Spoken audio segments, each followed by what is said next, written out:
L'Unione Europea ha riformato l'Eurovignetta 3, ovvero l'autotrasporto pagherà di più i pedaggi autostradali a seconda di quanto inquina il proprio mezzo su cui viaggia. Per tutti i mezzi superiori alle 3,5 tonnellate è previsto un aumento del pedaggio in proporzione alla tipologia di mezzo utilizzato, nel senso che per i camion che sono Euro 0, Euro 1, Euro 2 in proporzione si andrà ad aumentare la tariffa. Gli stati che hanno deciso di adottare su base volontaria questa nuova direttiva sono la Francia, la Germania, la Slovenia e l'Austria. L'Italia si è fortemente opposta a questa tipologia perché risulta fortemente penalizzante per gli autotrasportatori.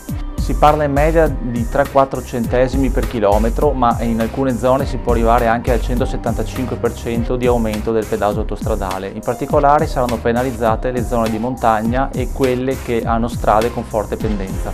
Dicevamo che si tratta di una direttiva progressiva, nel senso che per i mezzi più inquinanti l'aumento partirà da subito, mentre per quelli come gli Euro 5 che inquinano meno si inizierà a partire dal 2014 e addirittura dal 2018 per i mezzi Euro 6.